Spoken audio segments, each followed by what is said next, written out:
Well, I'll take you back to July of last year. You remember government outlined that 10-point power plan to address the power cuts. Well, that's gone well, hasn't it?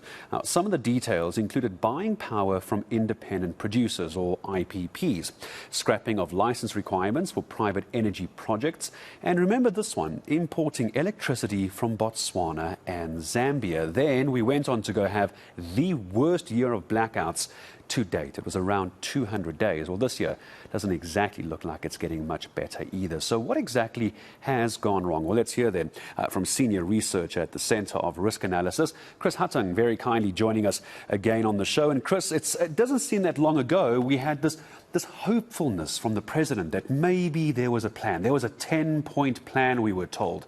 If I had to give you a list of 10 points, how many of those would you tick have actually come to fruition? Good morning, Gareth. Always great to have the opportunity to discuss these very important matters with you. Earlier on, you were talking about doing math calculations. I'm glad I'm not sitting in an Eskom control room having to decide which section of the grid gets what section of power exactly. So speaking about the 10-point plan, I don't think any of them can be considered a success, can be a proper green tick. Maybe some of them have been left on red, as it were. If you look at, for example, scrapping the requirements to obtain a license to generate your own electricity, build your own projects, you still need, for example, a permit from NERSA. So there's still lots of bureaucracy for you to go through. Looking at buying power from IPPs, for example, lots of bureaucracy and red tape. I think at the moment that 10-point plan and Eskom's problems in general boil down to two things. That's bureaucracy and red tape on the one hand, and secondly, sort of ideological commitment to the view that the state needs to provide for all of our electricity needs. And at the moment, despite what the president says, his best intentions, maybe the best intentions from ministers, from others in government, they run into implementation problems on the ground. You've got vested interest groups fighting with each other, you've got coal mafias, all that sort of stuff creating this perfect storm. So you can have great plans on paper, but if you don't have that hard-nosed attitude on the ground to break up a lot of these issues, I don't think we're going to see a serious turnaround anytime soon. Of those 10 points, what do you think would have been the easiest for us to achieve? I'll tell you what mine is, because logically it made more sense, because people on social media and even people I run into when we talk about this keep asking, why do we keep exporting our power to other countries? Why don't we cut that off? Sorry about your problems in your country. And B, import the power that we're exporting. That seemed to have been the easiest one. That's the one that got the most attention. I'm not even sure if that's happened.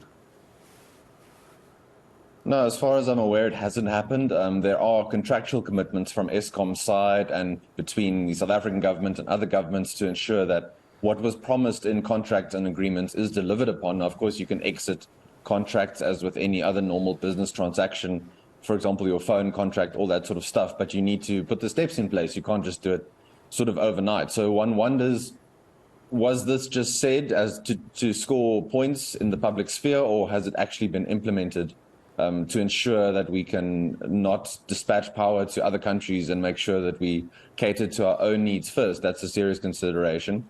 I would also say one of the other points that I thought was sort of low-hanging fruit that could be easier done is just making sure that people can install solar in their homes. So you had, for example, last year as part of the 10-point plan, but also other plans, you had this idea of incentivizing greater uptake of rooftop solar, and Eskom would develop rules and a pricing structure known as a feed-in tariff. Now, from what I'm aware, Eskom hasn't done this from their side. I think President Ramaphosa tried to push maybe from his side and open this up and promise this to the country, but it's simply not happening. If you had that sort of thing implemented, you could then take pressure off of Eskom to focus on at least refurbishing and upgrading some of its main coal power plants to provide electricity to citizens who really can't afford to generate on their own through rooftop solar, for example. But then you could have more middle upper class to upper class suburbs building their own rooftop solar, taking pressure off of Eskom's own supply. I think those sorts of things would mean over the longer term that Eskom at least can focus on its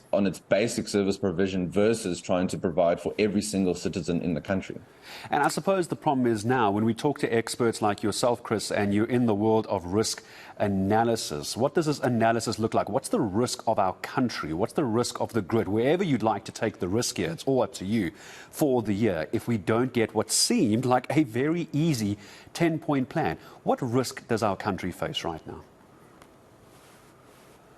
So I think we should keep in mind always the seen and the unseen with these sorts of issues. So for most of us, we experience power cuts day to day, and that means inhibitions in business activity, less ability to move around for citizens who rely on trains, for example, that sort of thing.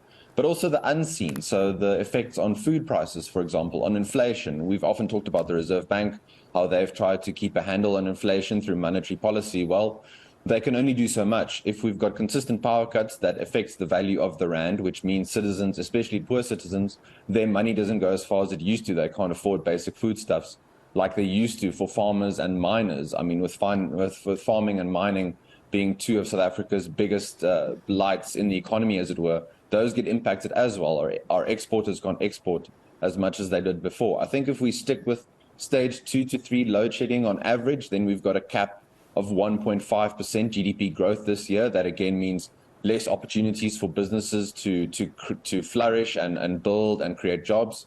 If we've got consistently stage 4, 5, and 6, then I think we might be lucky if we reach 1% growth this year. We've got about, I think last year, between 50 to 100 billion rand in terms of production loss over last year because of load shedding. So all this filters in to economic activity and makes it more difficult for citizens to just go about their daily lives and try and make a better living for themselves. In the context of a global environment, which is also experiencing low growth, I think that'll impact even more negatively on us. So I think quite a tough year ahead, tough times ahead. Eskom's own projections, they don't foresee that even by 2027, they will have resolved load shedding. So for those people who can afford to go off grid to some extent, I would advise that it's probably a good time to invest in that sort of thing right now. Yeah, if you have the money to do it, because maybe it's just me, but I'm noticing the prices of these things are skyrocketing as well. But Chris, it's always great talking to you. I always appreciate your time. Chris Hattingh joining us here on the South African Morning, of course, senior researcher at the Centre for Risk Analysis, and it's not looking good. And bearing in mind, you then bring in the issue that we had with COVID-19, how much the economy was slammed by that. The worst year of blackouts last year, and this year is not looking very good either. And then, of course, we're over in Davos, Team South Africa at the World Economic Forum. The president not even going over to try and woo investors. He had to stay here to try and deal with the issue. So it's really not looking very, very good at all. But my thanks to Chris Hattingh this morning.